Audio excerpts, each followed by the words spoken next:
మా పెద్దమ్మ గారిని ఒక్క మాటన్నా నీ పీక నొక్కేస్తాను. ఏమనుకున్నావో? అసలు నిన్ను కాదు, పాలలాంటి మనసున్న మా కళ్యాణ్ బాబుని బయటికి పంపించి, ఒక రాక్షసి పురుగుని ఇంట్లోకి రానిచ్చినందుకు మా మైథిలి మెడని అనాలి అంటుంది రాములమ్మ కోపంగా. వామ్మో! వామ్మో! నన్ను రాక్షసి, పురుగు అంటావా? ఉండు, నా కూతురు ఐశ్వర్య వస్తుంది కదా! నన్ను ఇన్ని మాటలు అన్నావని తనతోనే చెప్తాను అని లత అంటుండగా, ఏమైంది అంటూ బాబుని ఎత్తుకొని మైథిలి అక్కడికొస్తుంది. అమ్మ ఐశ్వర్య, వచ్చావా? ఈ పని మనిషి నన్ను నానా మాటలు అంటుందమ్మా అంటూ లత ముసలి కన్నీరు కారుస్తుంటుంది. ఏమైంది రాములమ్మ? పినితో అలా ఎందుకు మాట్లాడావు అని అడుగుతుంది.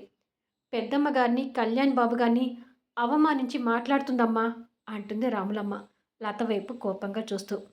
అందుకని మా పినిని అవమానించి నువ్వు మాట్లాడతావా అని కోపంగా అడుగుతుంది మైథిలి.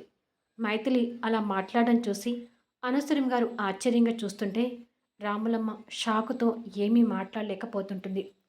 ఇక్కడ నాకెంత గౌరవం ఇస్తున్నావో మా పిన్నికి కూడా అంతే గౌరవం ఇవ్వాలి. తనని తక్కువ చేసి మాట్లాడితే ఊరుకునేది లేదు అంటుంది సీరియస్గా.